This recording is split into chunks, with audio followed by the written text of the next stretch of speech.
Hello students, team Summerhill की ओर से मैं निरंजन कुमार आप सभी का बहुत बहुत स्वागत करता हूं। आप सबों का इंग्लिश ग्रामर क्लासेस में बहुत बहुत स्वागत है।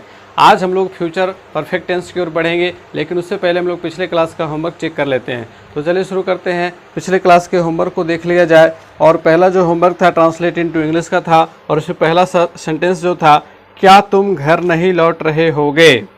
ठीक है, क्या तुम घर नहीं लौट रहे होगे। और यह जो सेंटेंस है ये इंट्रोगेटिव प्लस नेगेटिव के पैटर्न के ऊपर आधारित है। तो देखिए इसका ट्रांसलेशन क्या होगा। क्या तुम घर नहीं लौट रहे होगे। Will you not be returning to house. ठीक है, क्वेश्चन मार्क देंगे क्योंकि ये इंट्रोगेटिव सेंटेंस ही है। नेक्स्ट है, क्या आप लोग टीवी नहीं देख रहे होंगे। Will you not be watching the television. Next है, क्या बच्चे मैदान में नहीं खेल रहे होंगे। Will the children not be playing in the ground. Next है, वह आज रात क्या कर रहा होगा। क्या आ गया, यानी कि WH वर्ड आ गया। तो what will he be doing tonight. आज रात, आज रात के लिए टू नाइट। नेक्स्ट, वह लड़का वहां क्या कर रहा होगा। What will that boy be doing there. Next है, बाढ़ की विपरीत परिस्थितियों में लोग कैसे रह रहे होंगे। कैसे है ना, हाउ। बड़े सेंटेंस को भी देख करके घबराना नहीं है, बस रूल को फॉलो करते चलना है। How will the people be living. अब देखिए, बाढ़ की विपरीत परिस्थितियों में, है ना, ये सबसे लास्ट में चला जाएगा। In the adverse situation of the flood. Flood का मतलब बाढ़। Adverse situation of the flood, बाढ़ की विपरीत परिस्थितियां। सिचुएशंस कर दें, है ना, एडवर्स सिचुएशंस। नेक्स्ट है, वे लोग उसकी मदद क्यों नहीं कर रहे होंगे। क्यों नहीं, why will they not be helping him, उसकी मदद। आठवां है, बच्चे क्या खेल रहे होंगे। What will the children be playing. नौवां है, आपका भाई ऑफिस से क्यों नहीं लौट रहा होगा। Why will your brother be, sorry not be होगा, नहीं लगा हुआ है, तो not be returning from the office. Next है, शिक्षक बच्चों को क्यों नहीं पढ़ा रहे होंगे। व्हाई विल शिक्षक, द का प्रयोग कर सकते हैं। व्हाई विल द टीचर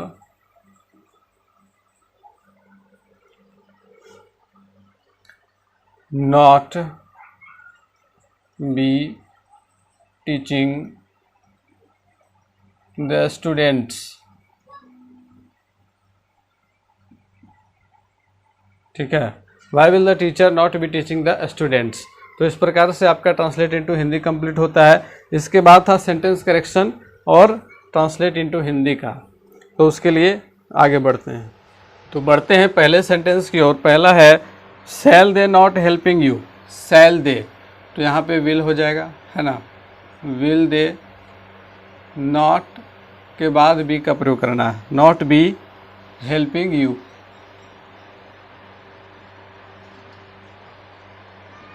क्या वे लोग तुम्हारी मदद नहीं कर रहे होंगे।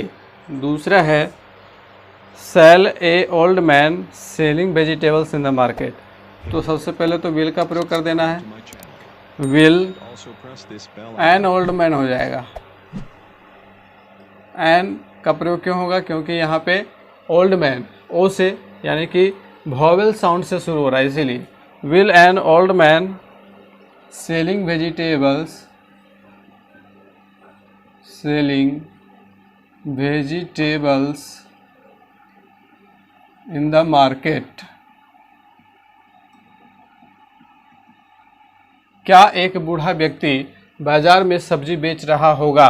अब देखिए पिछले ट्रांसलेशन में मैंने बताया था द का प्रयोग करने के लिए, लेकिन उसमें एक कंडीशन था, स्टिल लगा हुआ था, है ना। स्टिल ने डेफिनेट बना दिया ओल्ड मैन को, लेकिन यहाँ ऐसा कोई कंडीशन नहीं है जिससे ये पता चले कि ओल्ड मैन का जो प्रयोग है यहाँ पे ये डेफिनेट है, ठीक है। तो इसीलिए ए या एन का प्रयोग सही रहता और according to vowel sound pronunciation an का प्रयोग किया गया। तो यहाँ पे हम लोग यहाँ समझ लें कि द का प्रयोग इसमें नहीं होगा, क्योंकि यहाँ पे ये इंडिफिनिट सब्जेक्ट है, ठीक है। यहाँ जो सब्जेक्ट है वो इंडिफिनिट है। चलिए बढ़ते हैं आगे की ओर। Will he man showing the circus. Will, एक यहाँ पे गलती है, बी का प्रयोग छूट गया था। Will an old man be selling vegetables in the market होगा, बी का प्रयोग करना है। तीसरा है विल ही मैन, तो विल दैट मैन हो जाएगा। ही मैन तो बिल्कुल भी नहीं लिखेंगे, ठीक है, क्योंकि दैट जो है वो क्या है, डेमोन्स्ट्रेटिव प्रोनाउन है, और ही क्या है, तो ही नॉमिनेटिव सब्जेक्ट है, और दो सब्जेक्ट एक साथ नहीं रहते। तो विल दैट मैन सोइंग के पहले बी का प्रयोग कर देंगे, बी सोइंग द सर्कस। क्या वह व्यक्ति सर्कस दिखा रहा होगा। चौथा है will be not go for visit the fair, वो सेल हो जाएगा। Shall we not be going to visit the fair, है ना। इस चीज़ का ध्यान रखेंगे कि हम लोगों को जो सेंटेंस करेक्शन करना है वो फ्यूचर इम्परफेक्ट टेंस के अकॉर्डिंग करना है। तो फ्यूचर इम्परफेक्ट टेंस के अकॉर्डिंग करने के लिए बिफोर होना जरूरी है। पांचवा है shall I not read the novel last night. Shall सही प्रयोग है।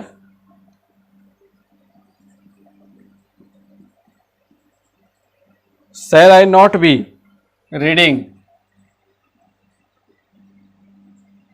द नॉवेल लास्ट नाइट नहीं होगा, यहाँ पे टू नाइट कर सकते हैं। लास्ट नाइट क्यों नहीं होगा, क्योंकि लास्ट नाइट जो है वो पास्ट टेंस है और टू नाइट आने वाली रात है, तो वो फ्यूचर टेंस है। क्या मैं आज रात उपन्यास नहीं पढ़ रहा होऊंगा। छठा है भाई will he be call you, तो भाई will he be calling you. सातवां है what will the people doing with the thief. What will the people be doing with the thief.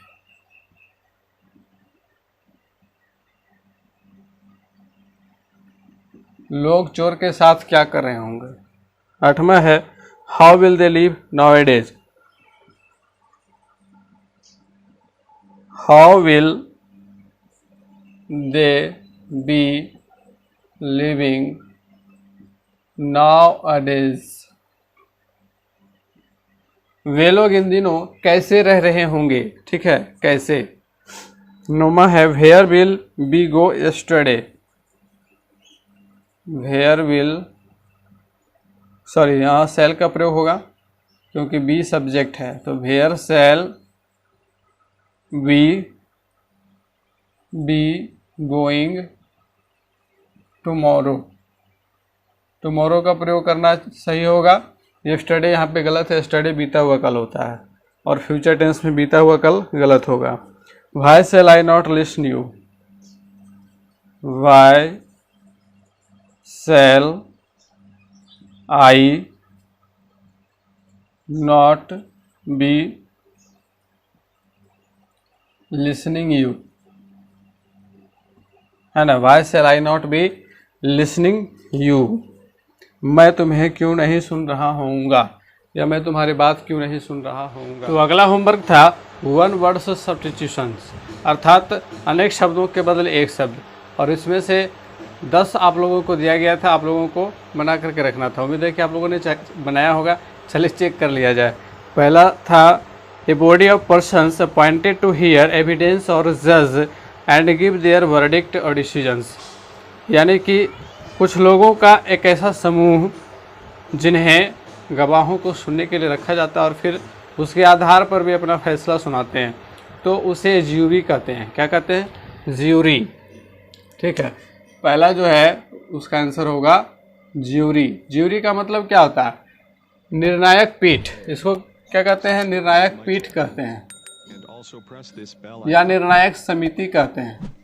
निर्णायक समिति या निर्णायक पीठ। आप लोगों ने सुना होगा कि किसी पीठ ने फैसला सुनाया, है ना। ये मुख्य रूप से ये कहाँ पे होता है? तो न्यायालय में होता है, जहाँ पे निर्णायक समिति का गठन होता है, जजों का गठन होता है और उन्हें ही ज्यूरी कहा जाता है। अगला है a disease that affects a large number of people in an area at the same time. एक ही समय में बहुत सारे लोगों को एक खास क्षेत्र में बहुत सारे लोगों को प्रभावित करने वाली बीमारी, तो उस बीमारी को क्या कहेंगे? एपिडेमिक कहेंगे। क्या कहेंगे? एपिडेमिक। एपिडेमिक। एपिडेमिक का मतलब होता है महामारी। क्या होता है? महामारी। अगला है a disease which is spread by direct touch. सीधे संपर्क में आने पर फैलने वाली बीमारी, तो उसे कंटेजियस कहते हैं। क्या कहते हैं? कंटेजियस। कंटेजियस अर्थात संक्रामक बीमारी, ठीक है। अगला है a doctor who specialises in the eye diseases of the eyes.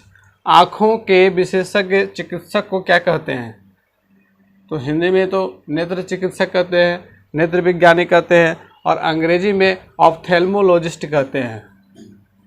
OPHTHALMOLOGIST, ophthalmologist, ठीक है। इसकी हिंदी लिख लेंगे नेत्र विज्ञानी। अगला है ए ड्राइंग ऑन ट्रांसपेरेंट पेपर। एक पारदर्शी कागज के ऊपर उकेरा हुआ चित्र, तो उसको ट्रांसपेरेंसी कहते हैं। ट्रांसपेरेंसी। और ट्रांसपेरेंसी का मतलब होता है पारदर्शिकाएं, पारदर्शिका, ठीक है। हिंदी में इसको पारदर्शिका कहेंगे। छठा है a game in which no one wins.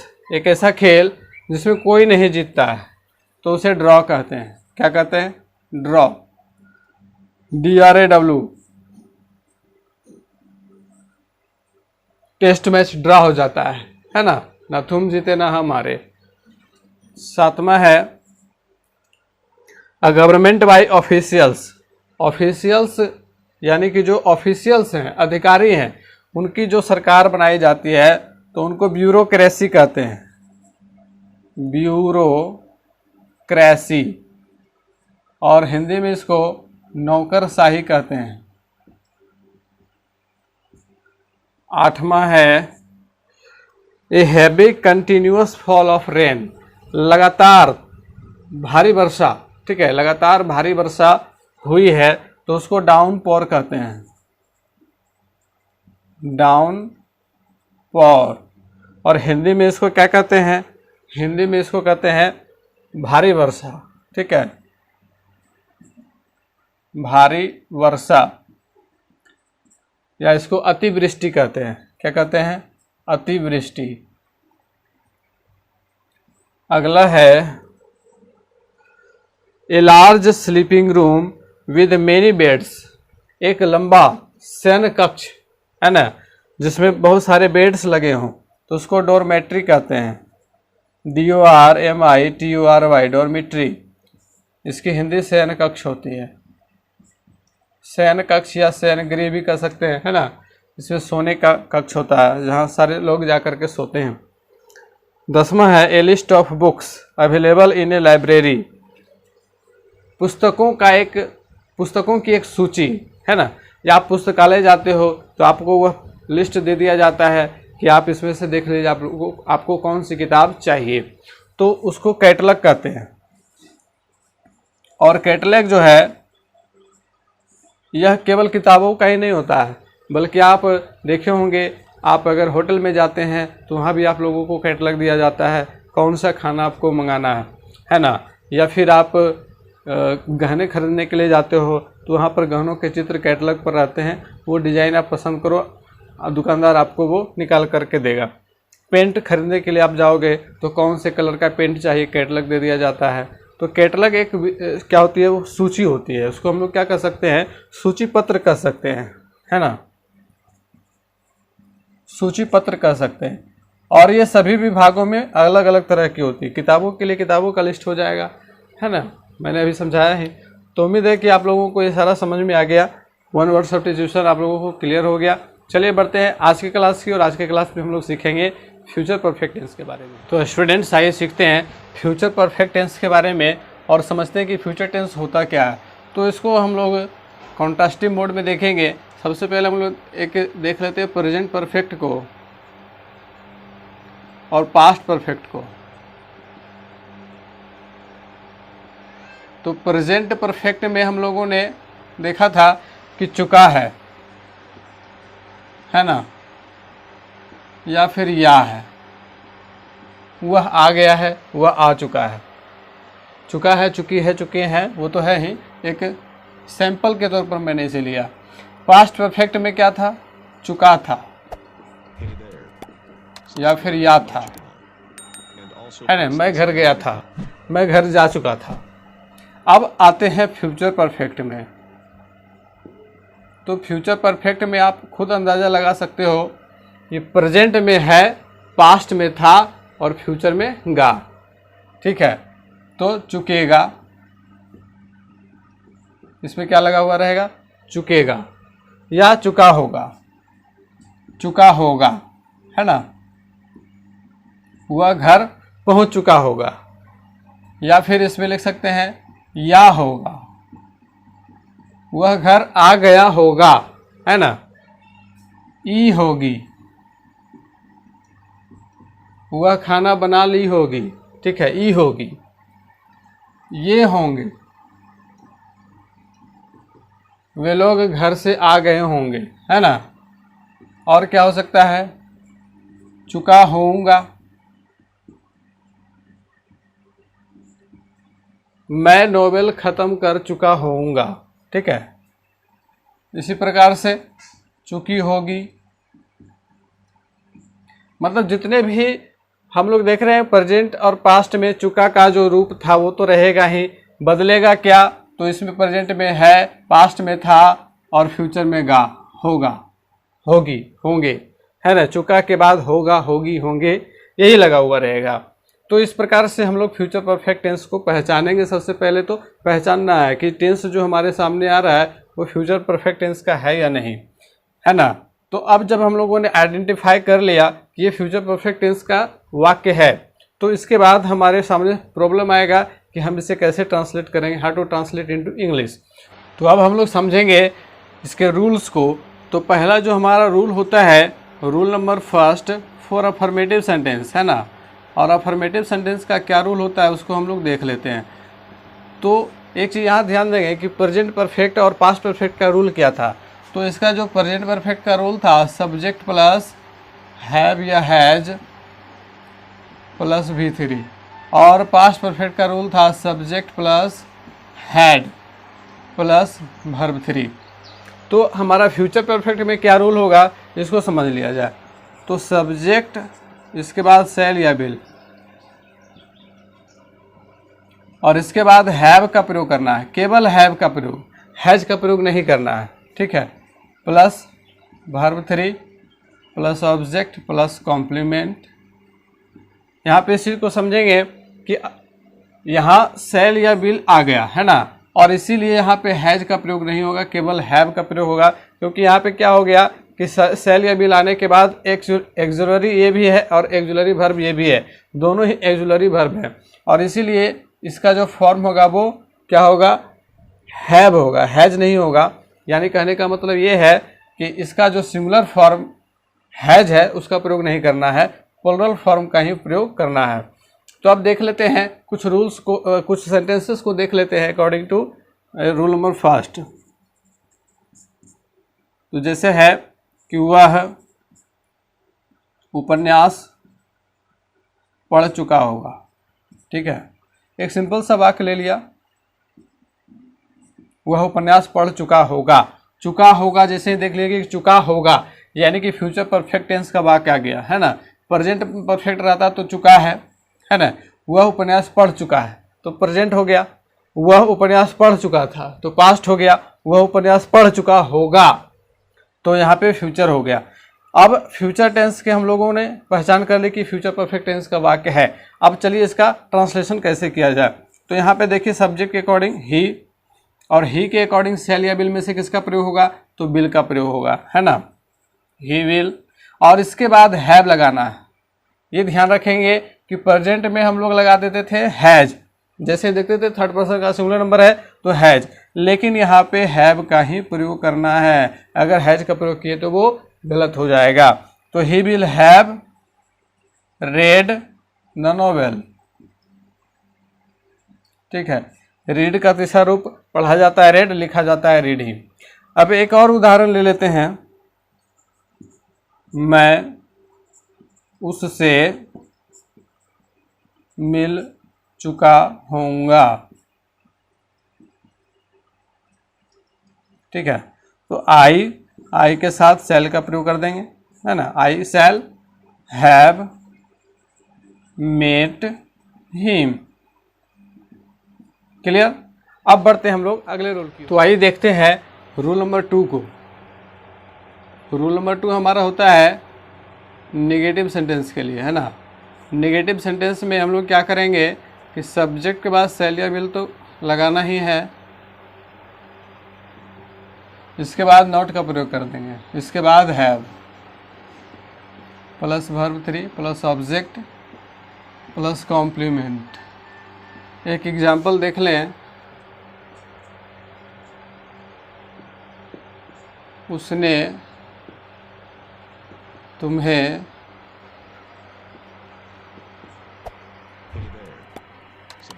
नहीं बुलाया होगा।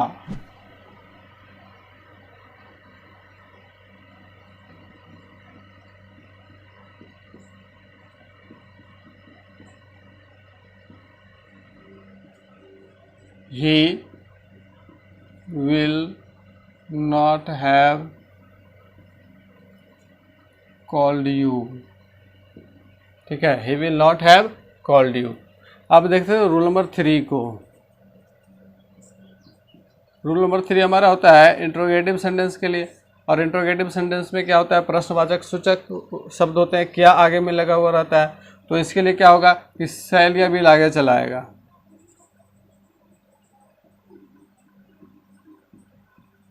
प्लस सब्जेक्ट, इसके बाद हैव का प्रयोग करेंगे,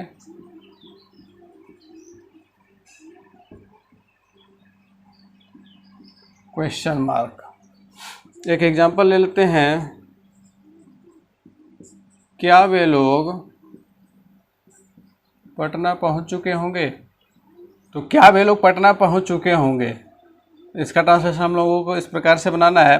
शैल या विल में से अकॉर्डिंग टू सब्जेक्ट वे लोग हैं तो विल का प्रयोग करेंगे। Will they have arrived at Patna. ठीक है, अब बढ़ते हैं हम लोग आज के होमवर्क की ओर। तो स्टूडेंट्स, आप लोगों का आज का होमवर्क ये रहा, आप लोग इसका स्क्रीनशॉट ले लें और फिर इसे नोट डाउन कर लें। तो उम्मीद है कि आप लोगों ने स्क्रीनशॉट ले लिया होगा। चलिए बढ़ते हैं अगले होमवर्क की ओर। तो स्टूडेंट्स, अगला जो होमवर्क है ये पहले क्लास वर्क है, उसके बाद होमवर्क है।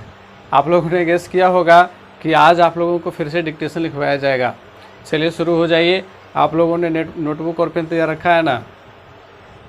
चलिए रेडी, शुरू करें। पहला वर्ड लिखेंगे डिसीजन, डिसीजन। दूसरा वर्ड लिखेंगे डिसाइपल, डिसाइपल। तीसरा एक्सटैसी, एक्सटैसी। चौथा एंथुजियाज्म, एंथुजियाज्म। पांचवा एस्केप, एस्केप। छठा एग्जिस्टेंस, एग्जिस्टेंस। सातवां फैसिलिटीज, फैसिलिटीज। आठवां फिजिबल, फिजिबल। विजिबल नहीं लिखना है, फिजिबल। Foreign, foreign. और 10वां है जेन्युइन, जेन्युइन। चलिए अब आप लोग चेक कर लें कि आप लोगों के कितने डिक्टेशन सही हुए हैं। तो ये जो हमारा तीसरा होमवर्क है ये डिक्टेशन तो अभी का हो गया, साथ ही साथ आप लोगों को इसका मीनिंग लिखना है। अभी मीनिंग में अगले क्लास में बताऊंगा, आप लोगों को लिख करके रखना है। प्लस सेंटेंस आप लोगों को बनाना है। ठीक है, सेंटेंसेस बनाने हैं। तो चलिए 3 in 1 का हो गया। पहला वर्ड था डिसीजन, डिसीजन। किनका किनका सही हुआ? चलिए दूसरा डिसाइपल, डिसाइपल। तीसरा एक्सटैसी, एक्सटैसी। चौथा एंथुजियाज्म, एंथुजियाज्म। पांचवा एस्केप। छठा एग्जिस्टेंस। सातवां फैसिलिटीज। और आठवां फिजिबल, फिजिबल। नौवां फॉरेन। और 10वां जेन्युइन।